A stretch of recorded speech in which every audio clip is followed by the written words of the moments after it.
안녕하세요. 저희는 이명증이나 난청, 뇌명증, 두명증 등을 자연요법으로 치료해드리는 조호근 한의원 원장입니다. 이명증 환자분들은 귀 속에서 계속 바람 소리라든지 삐하는 고주파 소리라든지 기계 소리라든지 등등 불쾌한 소리가 계속적으로 귀에서 들리게 됩니다. 이러한 소리가 잠깐 있다가 없어지는 경우에는 전혀 문제가 되지 않습니다만, 만약에 이러한 소리가 24시간 계속 들리고 잠을 들기도 힘들고 계속 신경이 쓰이시다면 상당히 고통스러운 상황이 되시는 것이죠. 어떤 분들은 그 고주파 소리가 난다는 분들도 계시고, 어떤 분들은 기계 소리가 심하게 나신다는 분들도 계시고, 징징거린다, 찡찡거린다, 휘휘 소리가 난다, 우웅 소리가 난다, 전기줄 같은 소리가 난다, 기계 소리가 난다 등등, 매미 소리가 난다 등등, 각양각색의 소리가 24시간 귀에서 들리고, 어떤 분들은 뇌명증이 있는 경우에는 머릿속에서 이러한 각양각색의 불쾌한 소리가 계속 들리는 경우가 많습니다. 이 중에서도 우리가 삐 소리, 이러한 고주파 소리가 일정하게 나신다면은 이와 같은 경우는 좀 더 열심히 치료를 하시고 치료 기간이 조금 더 걸릴 수도 있는 이러한 상황이라고 저희는 말씀을 드리고 있습니다. 그 이외에 이러한 소리가 계속 24시간 들리는 것이 아니고 들릴 때도 있고 조금 가볍게 들릴 때도 있다. 이와 같이 변화의 폭이 좀 있는 경우, 심할 때도 있고 조금 가벼울 때도 있다. 이와 같은 변화를 보이는 양상을 지니고 계신다면 비교적 치료가 잘 된다고 저희가 말씀을 드리고 있습니다. 이와 같은 경우는 꼭 치료를 받으시는 것이 좋은데요. 그 이유는 우리 이러한 이명증이나 뇌명증이 단순히 여기에서 증상이 그치시는 것이 아니고 신경 기능이 많이 저하되는 방향으로 증세가 연결이 될 수가 있기 때문입니다. 불면증이 오신다든지, 우울증이 오신다든지, 집중력이 떨어지신다든지, 기억력이 떨어지신다든지, 이러한 말씀들은 이명증이나 뇌명증이 좀 오래되시거나 몇 년 이상 이렇게 되시면서 대부분의 환자분들께서 호소하시는 증세로 말씀을 드릴 수가 있습니다. 따라서 이러한 이유 때문에 우리가 이러한 이명증은 신경 기능이 쇠약해지는 하나의 전초 단계의 증상이라고 할까요? 신경 기능이 전반적으로 쇠약해지기 시작한다는 이러한 병리적인 현상을 알려주는 이러한 초기 신호라고 볼 수가 있겠습니다. 지금 말씀드린 대로 이러한 신경 쇠약이라고 하는 것은 우리가 여러 가지 또 안 좋은 증상들이 많이 유발될 수가 있는 이러한 상황이기 때문에 신경 쇠약 증상이 더 심해지기 전에 이명증이 있거나 뇌명증이 있는 분들께서는, 또한 이명과 뇌명증, 난청 등이 있으면서 신경 쇠약 증상이 함께 있으신 분들께서는 꼭 저희 한의원을 방문하셔서 치료하셔야지 만족스러운 결과를 보실 수가 있겠습니다. 그 이유는 대부분의 병의원이나 또는 대형 병원이나 어떠한 병의원을 가시더라도 어떠한 확고하게 이러한 신경기능을 회복하고 이명증이나 뇌명증을 회복시켜 드릴 수 있는 방법이 확실히 성립되어 있지가 않기 때문입니다. 저희 한의원은 자연요법으로서 이러한 이명증이나 뇌명증을 잘 치료해드리고 있는데요. 그 이유는 저희는 확실하게 원인을 분석을 할 수 있는 어떠한 이러한 방법이 있고, 또 확실하게 이러한 원인을 제거할 수 있는 방법이 있기 때문입니다. 그 결과는 이러한 방법을 환자분들께서 열심히 실천함으로써 신경기능이 회복이 되고, 그 부수적인 결과로서 이명증이나 뇌명증, 난청 등의 증상이 점점 호전되신다는 것을 말씀을 드릴 수 있습니다. 어떠한 이명증이나 뇌명증이 진통제를 드린다 그래서 해결되는 것이 아니고, 어떤 신경안정제나 혈액순환제 등을 드시는 분들도 계시는데, 이러한 것으로는 회복이 되기가 쉽지가 않고, 신경 기능, 쇠약해지는 신경 기능을 전반적으로 향상이 돼야지 이러한 여러 가지 불편한 증상이 해소된다는 점을 말씀드릴 수가 있겠습니다. 청신경이나 우리의 뇌신경이 약해지는 이러한 원인과 관련해서 저희는 가장 중요한 것을 여러 가지 원인이 있을 수가 있습니다. 이러한 말씀드린 대로 일반 병의원에서는 이러한 이명증이나 뇌명증의 원인 분석을 정확하게 하기가 힘든 이러한 지금 상황에 있는데요. 저희 한의원은 과학적이고 임상적으로 검증된 방법으로 우리가 이명증, 뇌명증의 원인을 파악을 하고 있습니다. 많은 분들께서 그 원인을 궁금해 하시지만은 저희가 많은 경우에 이명이나 뇌명 또는 청각 저하 등의 원인이 칼슘 대사의 이상과 많이 연결된다고 말씀을 드리고 있습니다.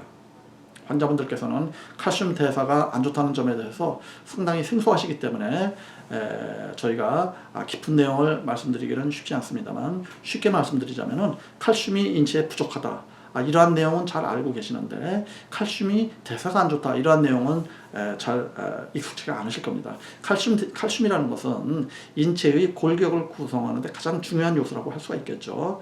여기까지는 모든 분들이 다 아시는 거죠. 인체의 칼슘이 99%가 뼈에 사실 존재하고 있습니다. 그래서 뼈를 구성하는 가장 중요한 물질이 칼슘이 되겠는데요. 칼슘이 뼈에만 존재하는 것은 아닙니다. 나머지 1% 정도는 인체의 여러 가지 인체의 많은 부위에 또 존재할 수가 있는데, 이 칼슘 대사의 이상이라고 하는 것은 칼슘이 뼈에 존재해야 될 칼슘이 불필요하게 다른 부위에 이동을 해서 다른 부위에 많이 축적되어 있는 이러한 현상을 칼슘 대사의 이상이라고 할 수가 있겠습니다. 칼슘이라고 하는 것은 전해질로서 인체의 전기 신호를 전달하는 데 많은 역할을 하지만, 지나치게 칼슘이 특정 부위에 많이 축적이 되어 있는 경우에는 칼슘은 올바른 신진대사와 올바른 생리적 기능을 방해하는 역할을 할 수가 있습니다. 그 이유는 칼슘이라고 하는 것은 주로 어떠한 경향성을 지니냐 하면은, 칼슘이 많이 존재하는 곳에는 주로 해당 부위를 경직시키거나 딱딱하게 하거나 신진대사를 저해하거나 영양소의 이동을 방해할 수가 있는 이러한 성분이라고 할 수가 있겠습니다. 그와는 달리 우리가 마그네슘이나 다른 영양소들은 이와 같은 딱딱하게 하는, 이와 같은 경직된 현상을 유발하지 않고 인체의 생리 기능과 잘 조화가 될 수 있지만, 이 칼슘은 딱딱하게 하는 성질이 있습니다. 그런데 이러한 칼슘이 우리 청신경이나 우리 뇌신경에 지나치게 많이 존재한다면 어떻게 되겠습니까? 이것이 즉 칼슘 대사의 이상을 의미하는 것인데요. 이러한 경우에는 우리의 청신경에서 영양소가, 청신경이 영양소를 받아서 이 영양소를 신진대사에 이용을 해서 에너지를 생산하고 청신경이 올바른 역할을 할 수 있게끔 하는 기능을 일부 저해한다고 할 수가 있겠습니다. 다시 말씀드리면 청신경이나 우리 뇌신경이 올바른 기능을 하게끔 칼슘이 역할을 적정 수준에서는 이러한 역할을 하지만, 칼슘 대사의 이상으로 인해서 칼슘 수치가 너무 높은 경우에는 이와 같은 정상적인 생리 기능을 방해한다는 것입니다. 그 결과로서 청각신경의 기능이 저하되는 원인이 나타날 수 있고, 뇌신경의 기능이 저하되면서 기억력이나 집중력이 떨어지거나 이명이나 또는 뇌명증이 오거나 또는 청신경 기능이 저하될 수 있는 이와 같은 현상이 나타날 수가 있는 것이죠. 따라서 저희는 항상 환자분들께 말씀을 드립니다. 청신경의 이명증이나 뇌명증이 있을 때 이것을 어떤 중이염이 있다든지, 고막이 이상해졌다든지, 어떤 귀에 혹이 있다든지, 뇌의 귀 속의 어떤 구조에 어떤 이상이 있는 것이 아니냐, 이와 같이 생각을 하시는 경우가 많은데, 그렇지가 않다는 점을 저희가 꼭 말씀을 드리게 됩니다.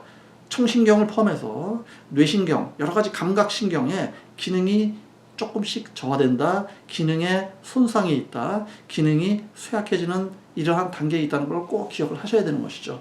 그래서 이와 같은 신경 기능을 회복하시는 것이 치료에 있어서 가장 중요한 점이라고 말씀을 드리며, 또한 저희가 진찰을 해본 결과 일부 환자분들의 경우에는 이와 같은 칼슘 대사의 이상으로 인해서 신경 기능이 저하되는 경우가 상당히 많이 있기 때문에 제가 이런 말씀을 드리는 겁니다.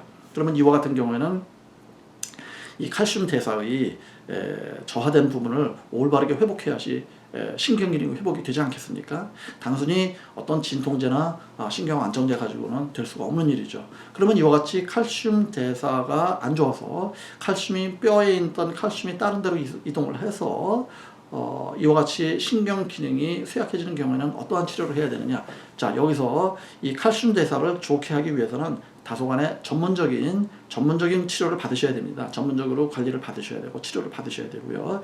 어떤 뭐 집에서 간단하게 할 수 있는 이러한 것은 아니지만 그럼에도 불구하고 가장 환자분들께서 기억을 해주셔야 될 점은 무엇이냐면은 우리의 음식에서 일부 음식은 이러한 칼슘 대사의 이상을 유발하는 음식이 있습니다.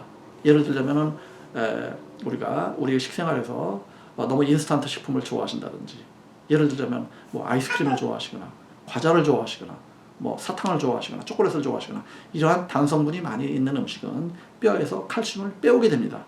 그 이유는 우리가 이러한 설탕 성분이라는 것은 어떤 산성 성분이기 때문에 이러한 산성 성분이 몸에 들어오게 되면은 우리 인체는 산성으로 자꾸 변하게 됩니다. 말씀드린 대로 뭐 사탕, 뭐 아이스크림, 초콜릿, 과자, 뭐 주스 마찬가지죠. 그런데 이러한 산성 식품이 들어오는 것을 우리 인체는 중화를 해야 되지 않겠습니까? 우리의 인체는 약 알칼리성에서 정상적으로 생리 기능이 이루어지기 때문에. 근데 이러한 것을 중화시키는데 어떠한 물질이 필요하겠습니까? 알칼리성을 지닌 물질을 가지고 우리가 이러한 산성 음식을 중화시키게 되는 것이죠. 우리가 알칼리성 음식 중에서 가장 중요한 것이 칼슘과 마그네슘입니다. 즉 다시 말씀드리면 우리의 인체는 사탕이나 과자나 주스, 아이스크림들이 우리 몸에 들어올 때 뼈에 있는 칼슘을 우리가 빼오게 됩니다. 칼슘, 마그네슘을 빼와서 이러한 물질들을 중화시키는 것이죠. 그 결과로서 우리는 올바르게 약 알칼리성의 상태에서 인체 기능을 유지하실 수가 있는 것입니다. 하지만은 최종적인 결과로서 이러한 현상이 반복된다면, 즉 장기간에 걸쳐서 식생활을 안 좋게 한다면은 뼈에 있는 칼슘은 점점 더 밖으로 이동이 될 것입니다. 또한 한번 뼈의 외부로 이동이 된 칼슘은 쉽게 다시 뼈로 돌아가는 것이 아닙니다. 뼈에서 유출된 이러한 칼슘은 쉽게 뼈로 이동하지 못하고 인체의 여러 곳을 방황하다가 인체의 어떤 취약한 부분에 축적이 되실 수가 있는 것이고, 만약에 이러한 불필요한 칼슘이 뇌신경이나 청각신경에 축적이 됐다면 신경기능 저하, 청신경기능 저하를 유발할 수가 있는 것이고, 그 결과로서 우리가 이명증이나 뇌명증 또는 청각신경이 떨어지는 청력저하, 난청 등이 유발될 수가 있는 것입니다. 오늘은 제가 청신경, 우리의 신경기능에 전반적으로 영향을 줄 수 있는 아주 중요한 개념을 소개를 해드렸는데요. 이 중요한 개념을 꼭 기억을 해주시고 우리가 우리 일상생활에서 단 음식, 뭐 우리가 커피도 마찬가지입니다. 커피를 많이 드시는 분들 이명증이 좋지가 않습니다. 커피도 마찬가지로 산성식품이기 때문에 우리 인체에서는 똑같은 메커니즘으로 커피를 드실 때 인체는 반응을 한다. 이와 같은 점을 말씀드릴 수가 있겠습니다.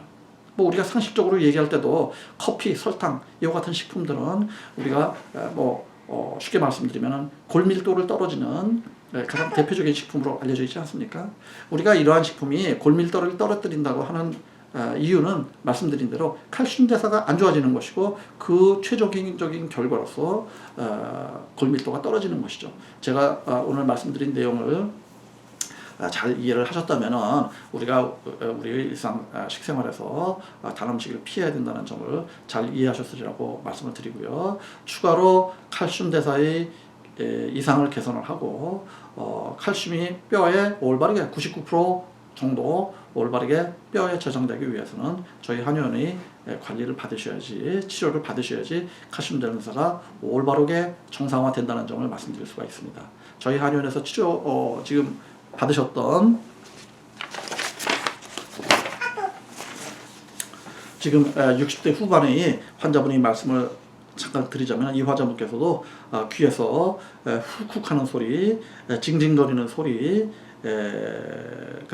3년 정도 되셨다는 분이셨는데요. 물론 혈압과 당뇨 그리고 골다공증이 있는 분이셨습니다. 자, 이 환자분이 골다공증이 지니고 있는 것이 우리가 이명이나 뇌명증과 간접적으로 연결된다는 이러한 개념을 잘 이해하실 수가 있겠죠. 이 환자분께서 지금 저희 한의원에서 한 6, 7개월 정도 치료를 받으셨고, 그 결과로서 이명이나 뇌명증이 70%에서 80% 정도가 없어졌다. 이와 같은 말씀을 저희에게 주셨습니다. 이와 같은 결과는 상당히 경이로운 결과라고 할 수가 있는데요. 이러한 결과는 저희가 칼슘 대사를 개선하는 치료법을 해드렸기 때문에 이렇게 많은 좋은 결과가 나왔다는 것을 말씀을 드리고, 그러면은 이 환자분의 께서 감사하게도 저희 한의원의 인터뷰 요청에 잘 응해 주셨기 때문에 환자분의 목소리를 잠깐 들어보도록 하겠습니다. 네, 어머님 여기 한의원입니다. 예, 예, 이렇게 말씀 저희한테 주시게 돼서 굉장히 고맙습니다. 예, 예. 그래서 어머님 그때 귀에서 소리 나는 게 쿵쿵거리는 소리도 나고, 예, 훅훅 하는 소리도 나고, 그게 예, 좀 몇 년 되셨었는데, 예. 어떻게 저희한테 좀 치료하시고 좀 많이 좋아지셨죠? 저게 하늘에서 왜 번개 치는 거 있잖아요. 아, 예. 예, 번개불 치는 막 짓을 하고 그랬어요. 내 속에서. 예. 그랬는데 이제 그 약을 먹고 나니까 이제 없어졌어요. 그거는. 예. 그리고 예, 지금 한 2, 3년 되셨는데도 그 이후에도 지금 계속 없지 않습니까? 그죠? 예, 지금 예. 없어졌고요. 예. 근데 이제 쥐랑은 청약이란 건 좋아졌다고 하는데 이 예. 뇌 속에서 좀 왜 심란하게 좀 심란 떠는 소리가 나요. 그래서 조금 더 먹어볼까 싶어갖고. 예, 알겠습니다. 그거 저희가 예. 확실하게 치료해드리고요. 환자분께서 많이 만족해 하고 계시기 때문에 저희가 상당히 감사드리고 있습니다. 그러면은 저희 한의원에서 지금껏 말씀드린 내용을 생각해 보시면서 어떻게 이 환자분의 병리적인 현상을 접근을 하고 어떻게 또 치료를 해드렸는지 지금부터 조금 더 의학적인 상식을 가미를 해서 조금 더 살펴보도록 하겠습니다. 자, 말씀드린 대로 귀에서 소리가 여러 가지 소리가 날 수가 있죠. 삐 소리가 나거나 매미 소리가 나거나 바람 소리가 나거나 징징거리는 소리, 위위 소리, 쉬쉬 소리 여러 가지 환자분들께서 말씀 주시는 내용을 이렇게 소리 나는 내용을 이렇게 좀 정리를 해보았습니다. 자, 지금 좀 전에 말씀드린 대로 60대 후반의 이 환자분께서는 우리가 이렇게 복진도를 통해서 우리가 이제 체질적인 검사를 해볼 수가 있는데요. 이 복진도라는 것은 환자분의 복부를 압진, 타진, 시진, 촉진, 망진 등을 통해서 환자분의 내부적인 병리 상태를 파악하는 방법인데요. 이와 같이 복진도가 나와 있는 경우는 이와 같은 그림 형태로 나와 있는 경우 조금 허접해 보입니다만은 이 복부를 여러 가지 진찰 방법을 통해서 진찰한 그 결과 그래프입니다. 그래서 한태음이 체질이라고 볼 수가 있고, 이와 같은 한태음이 체질은 몸이 좀 냉하다는 뜻이 되겠죠. 태음인은 태음인인데 몸이 좀 냉하다 말씀드릴 수가 있고, 이와 같이 몸이 냉하면 혈액순환이 되지가 않고 또 청신경에 영양 공급이 원활하게 이루어지지 않을 수가 있겠죠. 그래서 이와 같은 경우는 우리가 한약재로는 맹문동, 청민동, 오미자 등의 약재를 권하는 경우가 상당히 있습니다. 그래서 이와 같은 한약재를 섭취함으로써 청신경이 살아나오는데 도움이 될 수가 있는 것이라고 말씀드릴 수가 있겠습니다. 자, 그 다음에 이 그래프는 우리가 중시하는 모발 미네랄 검사가 되겠습니다. 자, 지금 이 검사 그래프를 잘 보시면은 지금 여기가 지금 요 횡으로 되어 있는 요 선이 정상선이라고 정상수치라고 말씀드릴 수가 있고요. 이렇게 회색 선으로 되어 있는 부위는 지원 요 같은 데는 허용치라고 이렇게 말씀을 저희가 드리고 있습니다. 근데 이와 같이 보시면은 지금 칼슘 수치가 우리가 정상이 40 아니겠습니까? 정상이 40인데 이 칼슘 수치가 146을 가르치고 있습니다. 이와 같이 칼슘이 높은 수치를 보여주고 있는데 이 칼슘이 이렇게 높은 수치를 보여주고 있는 것은 우리가 칼슘이 대사가 안 좋은 것이다 이렇게 판단을 하는 것이죠. 다시 말씀드리면은 머리카락 검사를 통해서 40 정도의 수치만 칼슘이 나와 있는데 지금 146이면은 3배, 4배에 이르는 칼슘 수치가 나와 있는데 이것은 칼슘이 지나치게 오버가 된 것이고 그 이유는 뼈에 있어야 될 칼슘이 상당 부분 다른 곳에 존재한다. 그런데 그 다른 곳이 이 환자분의 경우는 신경 부분에 지나치게 칼슘이 많이 존재하고 있다. 이와 같이 말씀을 드릴 수가 있고 칼슘 대사의 이상이라고 이처럼 말씀드릴 수가 있습니다. 또 그와 달리 이 환자분의 경우에는 이처럼 나트륨과 칼륨이 또 굉장히 저하가 되어 있는 것이죠. 그래서 이 환자분의 경우는 이 칼슘과 그 칼륨과 나트륨이 많이 이렇게 저하되어 있는 것은 또 올라갈 수 있게끔 이렇게 좀 치료를 해야 되겠죠. 그래야지 모든 인체의 기능이 좋아진다. 또 신경 기능이 좋아진다 이렇게 볼 수가 있겠고 이 칼슘은 우리가 떨어지게끔 이렇게 치료를 해드려야지 인체의 신경 기능이 회복이 되고 신경 손상, 신경 쇠약이 없어진다 볼 수가 있겠고요. 말씀드린 대로 환자분들께서는 이와 같이 칼슘 수치가 많이 높은 경우에는 단 음식을 절대적으로 피할 것을 저희가 권해드리고 있습니다. 설탕 들어간 음식, 꿀 들어간 음식, 뭐 매실, 조청 다 좀 금하기를 저희가 권해드리고 매실 에키스와 조청을 다 금하기를 권해드리고 마찬가지로 커피 역시 칼슘 대사의 이상을 초래할 수 있는 음식이기 때문에 간혹 드시는 것은 상관이 없습니다. 하지만 많이 드신다면 칼슘 대사 이상을 초래할 수 있는 물질이라고 알려져 있기 때문에 꼭 가급적이면 멀리 하실 것을 저희가 권해드리고 있습니다. 이처럼 칼슘 대사가 좋아지고 이 환자분의 경우에는 칼슘이 하강하는, 칼슘이 정상화되는 치료를 함으로써 저희는 이 환자분께서 몇 년 이상 된 이명증과 뇌명증이 몇 개월, 한 6, 7개월 지금 치료를 했습니다만은 7, 80% 정도 없어졌다는 이와 같은 말씀을 환자분께서 해주셨습니다. 또 인터뷰에 응해주셨기 때문에 이 자리를 빌어서 환자분께 다시 한번 감사 말씀을 드리고요. 우리가 이명과 뇌명, 또 청력 저하 등의 까다로운 난치병을 치료하기 위해서는 이와 같이 신경이 쇠약해지고 약해지는 여러 가지 원인을 올바르게 회복해야지만 이러한 난치병의 치료가 가능하다. 이와 같은 말씀을 오늘 드리고 싶습니다. 감사합니다.